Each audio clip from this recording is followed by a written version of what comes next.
Hello programmers, कैसे हैं आप दोस्तों। आप देख रहे हैं यूट्यूब चैनल और मैं हूं इमरान फरूक। दोस्तों आज की इस वीडियो में हम बात करेंगे नेक्स्ट जेएस के बारे में, जो हमने सीरीज़ शुरू की थी उसका नेक्स्ट ये पार्ट है। ठीक है दोस्तों, तो वीडियो स्टार्ट करने से पहले अगर आप मेरे चैनल पर नए हैं तो चैनल को सब्सक्राइब कर लीजिए और बेल आइकन का बटन लाजमी दबाइए ताकि मेरी आने वाली वीडियो का नोटिफिकेशन आपको मिल सके। तो चलिए दोस्तों वीडियो स्टार्ट करते हैं। Welcome to module 7 of this course दोस्तों, और इस मॉड्यूल में हम बात करेंगे डायनामिक राउट्स क्या होते हैं और how to create dynamic route in Next JS. तो चलिए हम स्टार्ट करते हैं। अभी तक जो है दोस्तों हम लोगों ने देखा इस कोर्स में कि हम किस तरह से राउट क्रिएट कर सकते हैं और किस तरह से हम फाइल बेस्ड राउटिंग को कैसे किया हमने, जैसे कि हमने फोल्डर और फाइल की मदद से हमने नए राउट्स क्रिएट किए हैं। और हमने कुछ ये भी देखा है कि हमने लेआउट्स कैसे क्रिएट करनी है, लेआउट्स का क्या पर्पस था कि भाई शेड यूआई करनी हो आपने किसी राउट सेगमेंट में या किसी राउट पे। ठीक है दोस्तों, लेकिन बाज़ औक़ात हमें हमारे ऐप्स में ऐसा टाइम भी आता है कि हमें पहले से नहीं पता होता कि हमने कौन सा राउट क्रिएट करना है, या फिर जब हमने जो अपना पेज बनाना है या कंपोनेंट बनाना है वहाँ पर हमने अपने डाटा को डायनामिकली रेंडर करवाना है बेस्ड ऑन द राउट और समथिंग लाइक दैट। ठीक है दोस्तों, तो दोस्तों फ़र्ज़ कीजिए कि हमारे पास एक राउट है पोस्ट के नाम से, जहाँ पर हमारी सारी ब्लॉग पोस्ट शो होंगी। तो हम क्या करेंगे, हम अपने कोड एडिटर में आके, यानी कि जो हम ये ऐप स्टार्ट की हुई थी, फ़र्ज़ करें हमने ऐप के अंदर एक नया फ़ोल्डर बनाया पोस्ट के नाम से। ठीक है दोस्तों, और इसके अंदर हमारे पास एक फ़ाइल है page.tsx। ठीक है दोस्तों, और इस page.tsx में क्या होगा, हमारी जितनी भी ब्लॉग पोस्ट हैं वो सारी इस पेज पर शो होंगी। तो हम इसे क्रिएट करते हैं और उसके बाद जो है मैं इसका नाम चेंज करके रख देता हूँ पोस्ट पेज। ठीक है दोस्तों, और यहाँ पर मैं लिखता हूँ GH1 और ऑल पोस्ट। ठीक है दोस्तों, यानी कि इस पेज पर जो है हमारी सारी पोस्ट रेंडर होंगी जितने भी हम लोगों ने लिखी हुई हैं या हमारी ऐप में हैं। तो दोस्तों फॉर एग्जांपल हमारे जो इस ऑल पोस्ट में समझिए यहाँ पर हमारे पास एक ब्लॉग पोस्ट है और हमने उस पोस्ट पे जाना है, तो हम क्या करेंगे, यहाँ पर एक नेस्टेड राउट क्रिएट करेंगे विद द नेम ऑफ, जैसे कि फ़र्ज़ करेंगे वाई यूज़ नेक्स्ट जेएस। ठीक है दोस्तों, इसके अंदर आए और ये फोल्डर के अंदर हमने page.tsx बनाया और यहाँ पर मैंने आके RFC किया और यहाँ पर हमने पोस्ट डिटेल, ठीक है दोस्तों, डिटेल पेज। ठीक है, और यहाँ पर आकर जो है सर यहाँ पर हमारी जो है पोस्ट की वो हम यहाँ पर डिटेल यहाँ पर शो करवाएंगे। लेकिन अब आपकी ऐप में जो है कोई थाउजेंड ब्लॉग पोस्ट हैं या फिर हंड्रेड्स ऑफ ब्लॉग पोस्ट हैं, तो आप लोग क्या करेंगे, बार बार इसके अंदर नया फोल्डर क्रिएट करेंगे, फिर page.tsx करेंगे, फिर करेंगे, यानी कि थाउजेंड ऑफ टाइम अगर 1000 पोस्ट हैं तो आप लहदा से नया फोल्डर बनाएंगे और page.tsx करेंगे। तो ये तो एक बहुत बड़ा इशू है, क्योंकि इस तरह तो नहीं हो सकता, फिर तो यही काम लगे रहेगा डेवलपर्स जो हैं। ठीक है, तो इसके लिए ही हम यहाँ पर डायनामिक राउट यूज़ करेंगे और डायनामिक राउट बनाते कैसे हैं और अब हम वो देखते हैं। तो दोस्तों डायनामिक राउट बनाने के लिए सबसे पहले आप लोगों ने अपने ये जो हमारी पोस्ट है इसके अंदर आपने एक नया फोल्डर क्रिएट करना है। ठीक है दोस्तों, और आपने यहाँ पर लेनी है स्क्वायर ब्रैकेट इस तरह से। ठीक है, स्क्वायर ब्रैकेट ली और उसके बाद जो है मसलन कि अगर आपको पता है कि आपका जो ब्लॉग पोस्ट है वो डिफ्रेंशिएट करेगी आपकी आईडी के बेस पे या फिर आपकी स्लग के बेस पे, या फिर आपकी कोई ऐसी चीज़ है जैसे कि मैं एक ऐप बना रहा था उसमें इवेंट्स के बारे में बताया गया है, और तो हम इवेंट्स को सिटी के बेस पे करते हैं, तो हम यहाँ पर सिटी लेंगे। ठीक है दोस्तों, तो यहाँ पर मैं लूँगा स्लग, जो कि ज़्यादातर जो है ब्लॉग पोस्ट में स्लग यूज़ होती है। स्लग से मुराद क्या होती है, जैसे कि ये वाला हमारा नेम है y-use-next.js। ठीक है, डैश जिसमें आ रही है इसका मतलब ये स्लग है। ठीक है दोस्तों, और उसके अंदर आप लोगों ने क्या करना है, उस फोल्डर के अंदर आप लोगों ने बनाना है page.tsx। ठीक है दोस्तों, और यहाँ पर जो है मैं ये सारा डाटा ये वाला कट करके हमारे ये वाले पेज पर कर देता हूँ पेस्ट। ठीक है दोस्तों, और उसके बाद जो मैं ये वाई नेक्स्ट जेएस को यहाँ से कर देता हूँ डिलीट। ठीक है दोस्तों, क्योंकि हमें अब ये नहीं चाहिए होगा, क्योंकि ये हमने डायनामिक राउट बना लिया है। इसके अंदर अब कोई भी हम डाटा ले सकते हैं, चाहे वो while learn next JS, while learn react, is react better than next JS, ऐसी कोई भी ब्लॉग पोस्ट हो, ठीक है दोस्तों, तो हम सारा यहाँ पर वो रेंडर अब करवा सकते हैं। हम वो देखते हैं कैसे रेंडर होगा।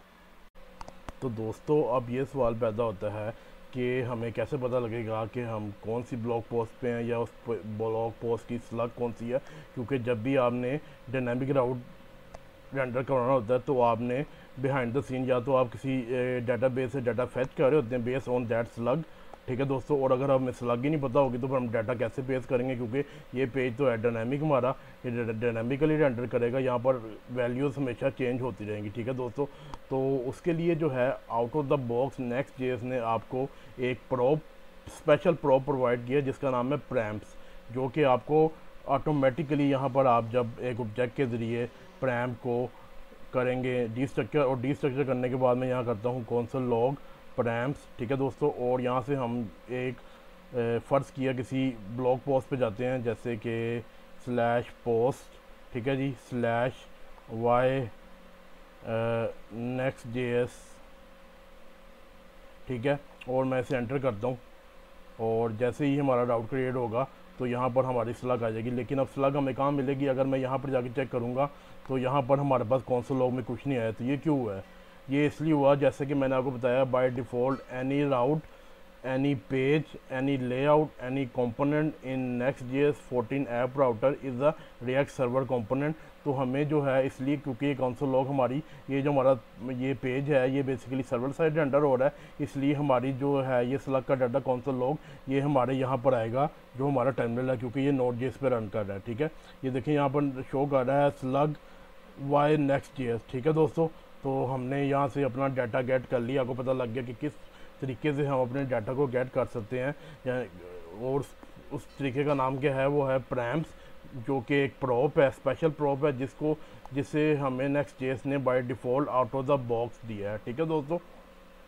नेक्स्ट जो सवाल हमारे ध्यान में आता है एज आ Next.js डेवलपर के जो यहाँ पर ये ऑब्जेक्ट है इसमें स्लग है, ये नाम कहाँ से आ रहा है, ठीक है दोस्तों। ये नाम बेसिकली मैंने जैसे आपको पहले बताया था ये यहाँ से आ रहा है, ये जो हमारी स्क्वायर ब्रैकेट के अंदर नाम रखा है हमने। अगर मैं इसका नाम चेंज करके यहाँ आईडी रख दूँगा तो यहाँ पर आईडी लिखा हुआ आ जाएगा, अगर मैं सिटी रख दूँगा तो यहाँ सिटी रखा हुआ आ जाएगा, और अगर मैं यहाँ पर ABCD रख दूँगा तो यहाँ पर ABCD आ जाएगा, ठीक है दोस्तों। और ये चीज़ दूसरी चीज़ ये है कि अगर मैं अपनी जो डायनेमिक राउट है यहाँ पर वाई Next.js की जगह वाई React.js करूँ और रीरन करूँ इसे, तो देखते हैं हमारा ऑब्जेक्ट चेंज, और ये देखें हमारा ऑब्जेक्ट चेंज हो गया है और स्लग आ गई हमारी वाई React.js। तो इससे क्या पता चला कि ये चीज़ जो है हमारा जो ये वाई React.js है ये बेसिकली हमारे जो ये डायनामिक राउट सेगमेंट है ये वाला, यहाँ से वो कैच करता है Next.js बिहाइंड द सीन, और वहाँ से वो अपने प्रैम्प्स के एक ऑब्जेक्ट को पास कर देता है, which is a special prop that is given by Next.js for dynamic routes, ठीक है दोस्तों। तो दोस्तों चलिए इसे अब समझते हैं कि रियल वर्ल्ड एग्जांपल से, ठीक है दोस्तों। इसके लिए सबसे पहले हमें एक डाटाबेस चाहिए, लेकिन हमारे पास डाटाबेस कोई नहीं है, सो हम इस पर्पज़ के लिए एक fake rest API point and point use करेंगे जहाँ पर हमारे पास पोस्ट पड़ी है, ठीक है। आप लोगों ने पहले अपने जाना है ब्राउज़र में जाने के बाद आपने यहाँ पर पोस्ट जेसन लिखना है और आपके पास ये आ जाएगा dummyjson.com, ठीक है दोस्तों।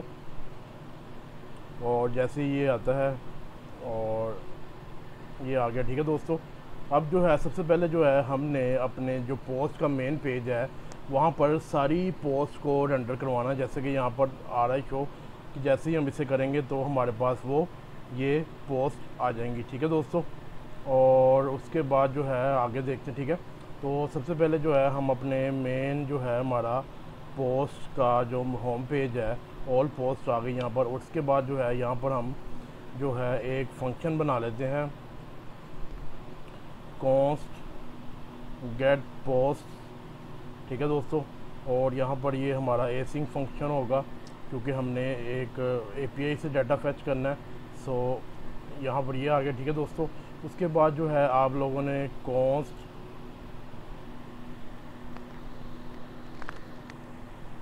res, ठीक है, इक्वल टू फैच, जो हमें फंक्शन बिल्ट इन मिलता है जावास्क्रिप्ट में, ठीक है दोस्तों, और यहाँ पर जो है कौन सा यूआरएल देंगे हम जो हमें यहाँ डमी जेसन से मिलेगा, जैसे कि उन्होंने बताया हुआ यहाँ पर, ठीक है दोस्तों। तो मैं यहाँ पर आकर ये कर लेता हूँ, ठीक है दोस्तों। और उसके बाद जो है हम यहाँ इसे पेस्ट कर दें, ठीक है दोस्तों। यहाँ तक आपको क्लियर है।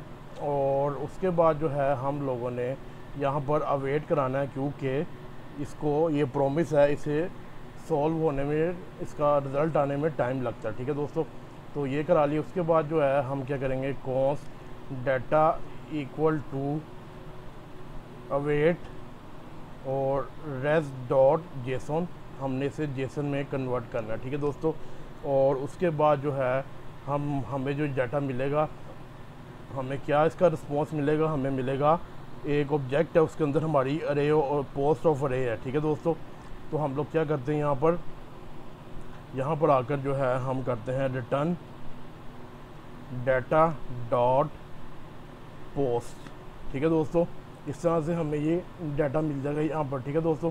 और उसके बाद जो है हम यहाँ पर आते हैं, और यहाँ पर आने के बाद जो है, क्योंकि ये हमारा रिएक्ट सर्वर कंपोनेंट है, तो हम यहाँ पर डायरेक्टली डाटा को फैच कर सकते हैं। सो यहाँ इसको मैं एसिंग में कन्वर्ट करता हूँ, और कॉन्स पोस्ट इक्वल टू हम लिखते हैं जी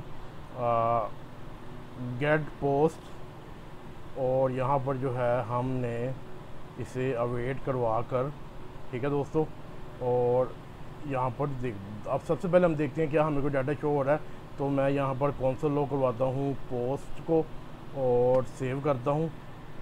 सेव करने के बाद जो है हम अपने पोस्ट के पेज पे जाते हैं, ताकि वो डाटा हमारा वहाँ पर हमें दिखा सके वो। तो मैं यहाँ से ये ख़त्म करता हूँ और सिंपल पोस्ट के पेज पे जाता हूँ।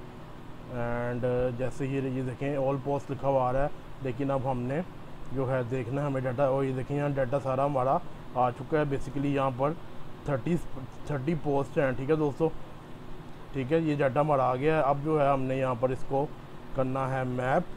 सो मैं यहाँ पर आता हूँ, और यहाँ पर आकर मैं करता हूँ जी पोस्ट डॉट मैप, और यहाँ पर हम एक एरो फंक्शन पास करेंगे एनोनमस, और वहाँ पर हमें हमारी सिंगल पोस्ट मिल जाएगी, ठीक है दोस्तों।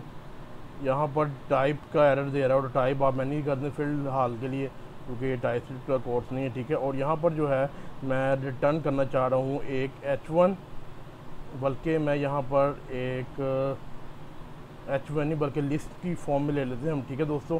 तो मैं यहाँ पर जो है अपनी जो यहाँ पर आकर मैं UL एक ले लेता हूँ, ठीक है दोस्तों। और उस UL के अंदर हमारी सारी वो पोस्ट आ जाएंगी, ठीक है दोस्तों। तो या फिर ऐसे कर लेते हैं कि हम जो है इस UL के अंदर ये सारी पोस्ट ले लेते हैं, ठीक है। तो मैं यहाँ पर आता हूँ, यहाँ पर आकर UL लेता हूँ, और उसके बाद ये सारा जो है मैं अपनी पोस्ट में इसके अंदर UL के अंदर ले जाता हूँ। लेने के बाद यहाँ पर जो है मैं यहाँ पर डायरेक्टली LI को रिटर्न कर दूँगा, ठीक है। तो यहाँ पर जो है मैं यहाँ पर डायरेक्टली जो है मैं यहाँ पर LI जो है हमारा उसको रिटर्न कर देंगे। और यहाँ पर जो है हम लेंगे एक H1, और H1 के अंदर जो है हम लेंगे यहाँ पर पोस्ट डॉट टाइटल, ठीक है दोस्तों। और उसके बाद जो है यहाँ पर हमें एक की भी देनी पड़ेगी, क्योंकि हम मैप करा रहे हैं। सो की क्या हो जाएगी हमारे पास पोस्ट डॉट ID, ठीक है दोस्तों। सेव किया। सेव करने के बाद जो है अब जाते हैं हम अपने ब्राउज़र में, और ब्राउज़र में जाकर देखते हैं क्या। और ये देखें हमारी सारी पोस्ट आ चुकी हैं, ठीक है दोस्तों, उनके नाम आ चुके हैं। और मैं इसे कलर ठीक कर दूँ, कलर बहुत ही बुरा लग रहा है। तो हमने कल ग्लोबल CSS में किया था आई थिंक, हाँ जी यहाँ पर किया था। तो मैं इसे ग्रीन कर देता हूँ, या फिर इसे मैं पिंक कर देता हूँ, बल्कि सियान सही रहेगा, पिंक भी जी भी लगता है, ठीक है। और यहाँ सेव किया। सेव करने के बाद दोबारा से यहाँ पर आए, और मैंने रिफ़्रेश किया, और ये हमारा, ठीक है दोस्तों, अब हमारी सारी पोस्ट हमारी आ चुकी हैं, ठीक है दोस्तों। अब जो है हमने यहाँ पर, लेकिन मसला ये है कि इस जो हमें डाटा मिल रहा है इस फेक API से, इसमें हमें स्लग्स नहीं मिल रही, बल्कि उसका यूनिक पॉइंट हमें क्या मिल रहा है, ID। तो हम क्या करेंगे, अब ID के बेस में से करेंगे, ठीक है दोस्तों। तो सबसे पहले क्या करता हूँ, मैं यहाँ पर अपनी स्लग को चेंज करके इसका नाम रख देता हूँ ID, ठीक है दोस्तों। और यहाँ पर जो है ब्रैकेट्स में ID, ठीक है। और उसके बाद जो है दोस्तों हमने एक लिंक क्रिएट करना है, जिसकी मदद से हम उस पोस्ट पर जा सकें, ठीक है दोस्तों। तो यहाँ पर जो है सबसे पहले जो है हमने अपने जो जहाँ ऑल पोस्ट हो रही हैं यहाँ पर जो क्या करते हैं, हम इस H1 को ले लेते हैं एक लिंक के अंदर। ये आ गया जी हमारा लिंक का कंपोनेंट फ्रॉम नेक्स्ट.js, और यहाँ पर जो है हम यहाँ H1 अपना दे देते हैं, और यहाँ पर जो है हमने पहले इसको इंपोर्ट करना है। ये इंपोर्ट कर लिया। इंपोर्ट करने के बाद href दिया, और href देने के बाद जो है यहाँ पर अब मुझे, क्योंकि यहाँ हमने डायनामिक वैल्यू लेनी है और हमारा पाथ क्या था, /post/id यहाँ डायनामिक होगा, तो हम क्या करेंगे, यहाँ पर क्या करेंगे, post.id। ठीक है दोस्तों, इसलिए मैंने वहाँ पर ये स्लग का नाम चेंज करके id रख दिया है, ताकि जहाँ वहाँ पर जाए तो फिर वो ऑटोमेटिकली। ठीक है दोस्तों, यहाँ पर यहाँ तक ये हो गया। अब जो है हमने अपने डायनामिक राउट पे जाना है और वहाँ पर डाटा फैच करना है बेस्ड ऑन दैट आईडी, यानी कि हमने उस पोस्ट को उस आईडी के बेस पर फैच करना है। ठीक है दोस्तों, तो सबसे पहले मैं यहाँ पर इसको टाइप दे दूँ, ये बार बार शोर में जाता रहेगा, चीखता रहेगा पागलों की तरह। प्रैम्स ये एक ऑब्जेक्ट होगा और इसमें आईडी होगा जिसकी टाइप होगी स्ट्रिंग। ठीक है दोस्तों, तो ये हमारा हो गया। ठीक है, अब मैं यहाँ पर भी यही करना चाहता हूँ कि मैं जो है अपने जो एक अलग से फंक्शन क्रिएट कर लेता हूँ, कॉन्स्ट गेट पोस्ट या फिर गेट सिंगल पोस्ट। ठीक है जी, और यहाँ पर एक एसिंक फंक्शन होगा, क्योंकि यहाँ पर भी जो है हमने फैच करना है बेस्ड ऑन दैट आईडी। ठीक है, और इस फंक्शन को जो है हम एज अ प्रैम आईडी देंगे जिसकी टाइप होगी स्ट्रिंग। ठीक है दोस्तों, और उसके बाद जो है यहाँ पर आते हैं कॉन्स्ट रेज, और उसके बाद अवेट एंड फैच फंक्शन जो बिल्ट इन मिलता है हमें जावास्क्रिप्ट की तरफ से, और हमें यहाँ पर यूआरएल चाहिए जिसकी मदद से हम ये फैच करेंगे। तो इसके लिए अलग से यूआरएल दिया हुआ उसने हमें, ये वाला क्या कहते हैं जी, ये जिसमें हम आईडी की बेस पर सारा ये कर सकते हैं। ठीक है, तो मैं यहाँ पर से इसे कर लेता हूँ कॉपी। ये कॉपी करने के बाद जो है मैं आता हूँ अपने, और यहाँ पर आकर मैं इसे कर देता हूँ पेस्ट। ठीक है दोस्तों, अब यहाँ पर हमने जो ये पोस्ट के बाद जो स्लैश है, यहाँ पर हमने डायनेमिक वैल्यू देनी है बेस्ड ऑन दैट आईडी जो हमें हमारे प्रैम्स से मिलेगा। ठीक है, प्रैम्स के जो हमारा ऑब्जेक्ट है उससे मिलेगा। तो हम डायनेमिक वैल्यू कैसे देंगे, उसके लिए आप लोगों को दोस्तों यहाँ पर जो है इसे कन्वर्ट करना पड़ेगा, यानी कि इसको आपने बैक टिक्स में देना है ताकि आप डायनामिक आईडी दे सकें। और यहाँ पर जो है आपने एक $साइन देना है, और ये आईडी हमें कहाँ से मिलेगा, एज अ पैरामीटर मिलेगा हमें हमारे फंक्शन में। ठीक है दोस्तों, यहाँ पर जो रिज़ल्ट आएगा उसको हमने कर देना है const data is equal to await, और यहाँ पर कर देना हमने res.json। ठीक है दोस्तों, और यहाँ पर हमें सिंगल पोस्ट मिलेगी इस डाटा की शक्ल में। तो मैं क्या करता हूँ, यहीं पे इसे रिटर्न कर देता हूँ डाटा को। ठीक है, तो ये डाटा को मैंने रिटर्न कर दिया, सेव किया। सेव करने के बाद जो है दोस्तों, अब जो हमारा नेक्स्ट टास्क है वो ये है कि हमने इसे फैच करना है इस कंपोनेंट में, यानी कि इस पेज पे। तो हम यहाँ पर इसको एसिंक में कन्वर्ट कर लेते हैं, क्योंकि हम कर सकते हैं, ये रिएक्ट सर्वर कंपोनेंट्स हैं।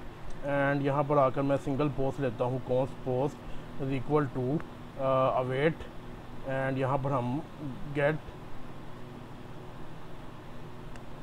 सिंगल पोस्ट, और यहाँ पर से कॉल करने के बाद हमने आईडी देना है। आईडी हमें कहाँ से मिलेगा, हमारे प्रैम्स.id से। ठीक है दोस्तों, और यहाँ पर क्या एरर दे रहा है जी, अच्छा ये मैंने प्रैम्स लिख दिया, प्रैम्स लिखना था, एस मैंने छोड़ दिया, इस वजह से एरर दे रहा है। चलो टाइपस्क्रिप्ट का ये भी एक फ़ायदा है, हम ऐसे ही गाली निकाले थे उसे। ठीक है जी, और उसके बाद जो है मैं यहाँ पर इस पोस्ट का जो है बॉडी को शो करवाऊँगा। ठीक है, तो मैं यहाँ पर आता हूँ, और यहाँ पर आने के बाद जो है मैं क्या करता हूँ, post.body। ठीक है दोस्तों, यहाँ पर हर दफ़ा हमारा पैराग्राफ जो है चेंज होगा। ठीक है दोस्तों, क्योंकि हम डायनामिक कर रहे हैं, डायनामिकली एंटर कर रहे हैं इसको। तो मैं सेव किया। सेव करने के बाद जो है दोबारा से हम आते हैं अपने ब्राउज़र में। ब्राउज़र ये देखें हमारे पास आ गई है पहली पोस्ट की, his mother has always taught him not to ever think of सिल। ठीक है जी, और इसी तरह अगर मैं दोबारा से जाता हूँ, दोबारा से करके दिखाता हूँ, अगर मैं पोस्ट के पेज पे जाता हूँ और मैं लास्ट पोस्ट पे जाता हूँ, जहाँ पर है जी things aren't going well at all. मैं इसका टाइटल भी यहाँ पर शो करवा देता हूँ ताकि आपको पता लगे कि टाइटल भी चेंज हो रहा है। तो यहाँ पर जो है मैं H1 के अंदर जो है यहाँ पर ले लेता हूँ post.title और post.title, और इसे सेव किया, और यहाँ पर इसे मैं क्लास नेम दे के मार्जिन दे दूँ, मार्जिन बॉटम और 4, ठीक है जी, ताकि वो बिल्कुल एक दूसरे के साथ टच ना करे। एंड यहाँ पर आया मैं। अब जो है मैं अपनी आखिरी पोस्ट पे क्लिक करने लगा हूँ कि जिसका टाइटल है things aren't going well at all. मैं इस पर क्लिक करता हूँ और क्लिक कर दिया है मैंने, और ये देखें हमारा टाइटल हमारा डायनामिकली रेंडर हो रहा है और उसका जो बॉडी है वो भी डायनामिकली रेंडर हो रही है। तो ये एक रियल वर्ल्ड एग्जांपल से मैंने आपको समझाया है कि रियल वर्ल्ड एग्जांपल में आपको ऐसे टैकल करना पड़ता है चीज़ों को, ठीक है जी। और इसी तरह दोबारा से एक और टेस्ट कर लेते हैं ताकि आप लोगों को बिल्कुल ही यकीन आ जाए। मैं यहाँ पर करता हूँ hopes and dream were dash the day, ठीक है, ये वाला जो है टाइटल मैं क्लिक करता हूँ इस पर, और ये देखें hopes and dreams were dash the day, और आगे उसकी सारी जो है बॉडी आ चुकी है, ठीक है दोस्तों। तो इस तरह से हमने ये फेच किया है डायनामिक राउट में। मैंने आपको दिखाया कि डायनामिक राउट कैसे बनते हैं, क्या उसे डायनामिक सेगमेंट भी कह सकते हैं, और वहाँ पर आप डायनामिकली चीज़ें कैसे रेंडर करवा सकते हैं। अब मैंने आपसे एक टेक्निक के बारे में बात करनी है जो कि बहुत ज़रूरी है, जो कि आपको एक एडवांस लेवल डेवलपर बना सकती है नेक्स्ट.js का, ठीक है दोस्तों। तो दोस्तों वो टेक्निक डिस्कस करने से पहले आपको मुझे दोबारा से वापस लेके जाना पड़ेगा पेजेस राउटर में, एक चीज़ समझाने के लिए। जब हम ऐप राउटर से पहले पेजेस राउटर होता था, और उसमें जब हम डायनामिक राउट्स क्रिएट करते थे तो हम वहाँ पर एक फंक्शन यूज़ करते थे गेट सर्वर साइज प्रॉप्स, जिसकी मदद से हम डायनामिक राउट्स जो है हमारे क्रिएट करते थे, ठीक है। एक ये फंक्शन, एक दूसरा फंक्शन था गेट स्टैटिक प्रैम्स, गेट स्टैटिक पास, ठीक है। गेट स्टैटिक पास क्या करता था, बेसिकली आपका जो डायनामिकली डाटा जो रेंडर हो रहा है आपके डायनामिक राउट में, वो उसके जो है स्टैटिक पाथ जनरेट कर लेता था बाय डिफ़ॉल्ट, ठीक है। स्टैटिक पाथ जनरेट करने से क्या होता था कि आपकी ऐप जो होती है वो फास्ट हो जाती है। अब स्टैटिक पाथ और गेट सर्वर साइड प्रॉप्स दोनों में फ़र्क क्या है? इसमें फ़र्क ये है कि आपको मैंने इस कोर्स के शुरू में बताया था कि 2 रेंडरिंग टेक्निक्स हैं नेक्स्ट.js में। Number 1 server side rendering, number 2 static side generation. तो जब हम उसमें जब गेट स्टैटिक पास यूज़ करते थे पेजेस राउटर में, देन हम उसको स्टैटिक साइड जनरेशन में कन्वर्ट कर देते थे, ठीक है दोस्तों, जो कि काफ़ी फास्ट होती है as compare to server side rendering. क्यों? क्योंकि वो पहले से ही आपके बिल्ड टाइम पे वो राउट्स बना के रख लेता है, स्टैटिकली जनरेट करके रख लेता है आपका HTML CSS जावास्क्रिप्ट, और वो फ़ौरन ही आपको वो सेंड कर देता है ब्राउज़र को, ठीक है दोस्तों। लेकिन यहाँ पर जो है ऐप राउटर में हम लोगों को ऐसा कोई चीज़ नहीं मिल रही, ना हमने get server side props use किया है, ना ही हमने कोई गेट स्टैटिक पास किया है यूज़। और अगर आपने अपना जो ये डायनामिक राउट है, इस वक्त जो ये हमारा डायनामिक राउट है, ये सर्वर साइड रेंडरिंग टेक्निक पे चल रहा है, यानी कि सारा डाटा जो है हमारा ऑन रिक्वेस्ट टाइम पे रेंडर होगा, ठीक है। रिक्वेस्ट टाइम मैंने बताया था, जैसे ही वो आपने पेज लोड किया और रिक्वेस्ट गई आपके सर्वर को, सर्वर ने रिस्पॉन्स सेंड किया, ये आपका रिक्वेस्ट टाइम है, ठीक है दोस्तों। लेकिन अगर हम अपनी ऐप है, जैसे कि ये ऐप है, क्योंकि स्टैटिक साइड जनरेशन टेक्निक हम कब यूज़ करते हैं, जब आपकी कोई साइट ऐसी हो जैसे कि कोई ब्लॉग है जहाँ पर डाटा जो है या कंटेंट आपका ज़्यादा चेंज नहीं होता, यानी कि बहुत ज़्यादा चेंज नहीं होता, फ्रीक्वेंटली चेंज नहीं होता, ठीक है।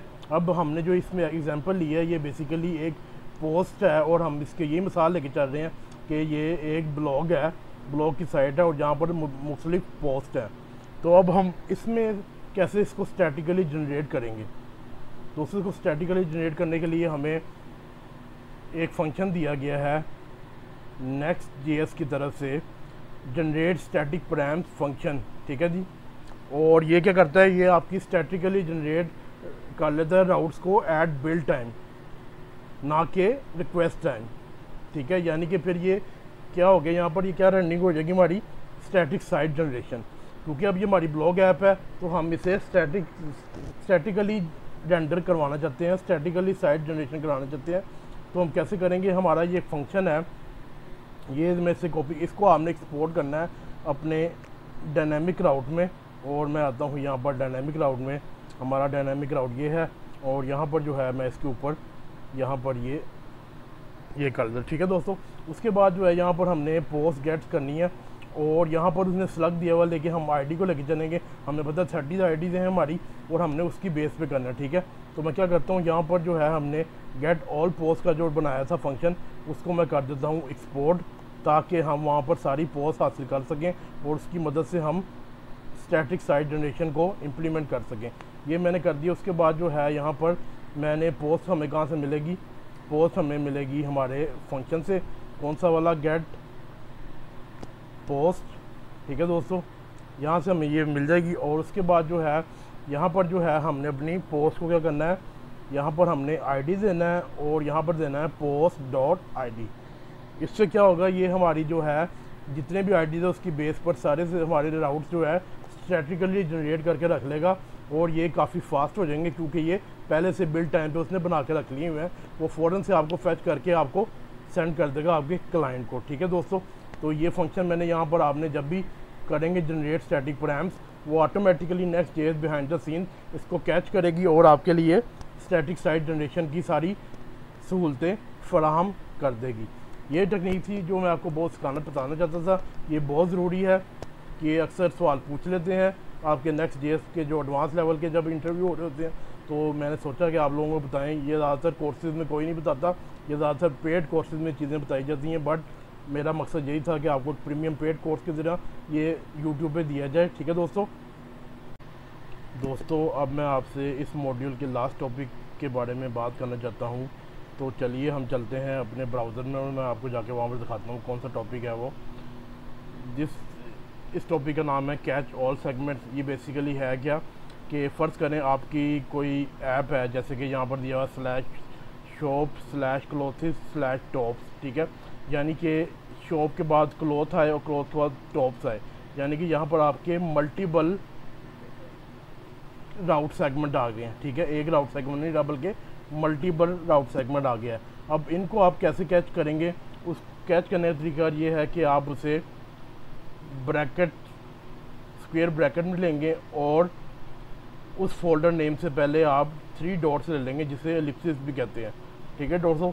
इससे क्या होगा कि सारे जो आपके राउट सेगमेंट होंगे वो सारे आप कैच कर सकते हैं। लेकिन यहाँ पर सबसे ज़्यादा डिफरेंस ये होगा कि जैसे कि अब ये एग्जांपल दी हुई है /app/a, ठीक है। तो ये आपकी स्लग क्या बन जाएगी, एक अरे बन जाएगी। पहले सिंपल एक स्ट्रिंग था, लेकिन अब अरे बन जाएगी, क्योंकि हमने अब कह दिया कि भाई कैच ऑल द सेगमेंट, सारे सेगमेंट को हमने कैच करना है, ठीक है दोस्तों। और इसी तरह अगर आप /a/b पे गए तो आपके दोनों सेगमेंट को उसने कैच कर लिया। और अगर आप इस तरह a/b/c पे गए तो अरे में कौन सी वैल्यू आ गई, a b c। तो ये टॉपिक था एक कि कैच ऑल द सेगमेंट क्या है और इसको क्या ज़रूरत पड़ती है, ठीक है। लास्ट टॉपिक जो है अब वो है optional catch all segment. Optional catch all segment क्या है, ये कैच ऑल द सेगमेंट है, लेकिन हमारा जो कैच ऑल सेगमेंट था उसमें जो है आपका ये जो पहला राउट है, जो बिल्कुल पहला राउट होता है, इसको कैच नहीं करता वो, बाकी इसके बाद जितने भी राउट सेगमेंट है सबको कैच कर लेता है। लेकिन ऑप्शनल कैच सेगमेंट में क्या करता है कि वो आपका ये जो देखें अब यहाँ पर विदाउट एनी सेगमेंट है, तो यहाँ पर भी उसने कैच किया हुआ है, ठीक है दोस्तों। यही इसमें मेन डिफरेंस है। इसका फ़ायदा ये होता है कि अगर आप अपने आप चाहते हैं कि आपका जो डायनेमिक राउट है ये 404 पेज शो ना कराए, बल्कि आपका जो मेन पेज है, जैसे कि आपकी मेन शॉप है, तो वो शो करा दे, तो वो उस पहले वाले राउट सेगमेंट को अपने अंदर कैच करके रख लेता है, ताकि आप लोगों को 404 पेज नज़र ना आए, बल्कि वो /shop, जैसे कि हमारा /post था, तो वो क्या करेगा, अगर हम ये कैच ऑल सेगमेंट करेंगे तो ऑप्शनल कैच ऑल सेगमेंट, और इसको बनाने का तरीका ये है कि डबल ब्रैकेट्स और उसके जो अंदर वाली ब्रैकेट है उसके अंदर डॉट फोल्डर नेम, ठीक है दोस्तों। और यहाँ पर क्या, जैसे हम अपनी मिसाल ले लेते हैं कि हमने पोस्ट का बनाया, अगर पोस्ट के साथ एक हम चाहते हैं कि अगर कोई गलती से कोई स्लैश दे के वो कोई गलत पोस्ट का नाम दे दे जो कि हमारे डाटा में ना पड़ी हो, देन वो क्या करेगा, वो आपका फर्स्ट पेज रेंजर करा देगा। और उसका क्या फ़ायदा होगा आपको कि आपको 404 का एरर नहीं आएगा। लेकिन ये बहुत ही माइनर केसेस में यूज़ होता है। मुझे शायद ही कभी ज़रूरत पड़ी हो इसे यूज़ करने की अपने पूरे कैरियर में। ठीक है दोस्तों, तो ये चीज़ें आपको बताना बहुत ज़रूरी थी। तो चलिए दोस्तों, अब समराइज़ करते हैं अपने इस मॉड्यूल में हमने क्या देखा और क्या सीखा। सबसे पहले हमने देखा डायनामिक राउट्स क्या होते हैं, और डायनामिक या फिर उसे डायनामिक सेगमेंट भी कहते हैं। ठीक है दोस्तों, सॉरी। नेक्स्ट चीज़ जो है हमारे पास वो ये थी कि हम किस तरह से इसका डाटा एक्सेस कर सकते हैं विद द स्पेशल प्रॉप्स जिसका नाम है प्रैम्प, जो कि आउट ऑफ द बॉक्स हमें नेक्स्ट डे ने दिया था। थर्ड, हमने देखा कि हम किस तरह से फेच कर सकते हैं data on our React server component, ठीक है, without the help of any use effect. Okay. और नेक्स्ट लास्ट में जो हमने देखा वो बेसिकली हमने ये देखा कि what are the catch all segments and optional catch all segment. और हमने एक बहुत ज़रूरी टेक्निक के पे बात की जिसका नाम था जनरेट स्टैटिक प्रैम्प्स, जो कि मैंने आपको बताई है। ठीक है दोस्तों, तो दोस्तों ये थी आज की वीडियो, और उम्मीद करता हूँ आपको वीडियो पसंद आई होगी। अगर आपको ये वीडियो पसंद आई तो इसे लाइक कीजिए, शेयर कीजिए, और इस चैनल को लाजमी सब्सक्राइब कीजिए। टिल नेक्स्ट वीडियो, अपना और अपने इस चैनल का ख्याल रखिएगा। Bye bye.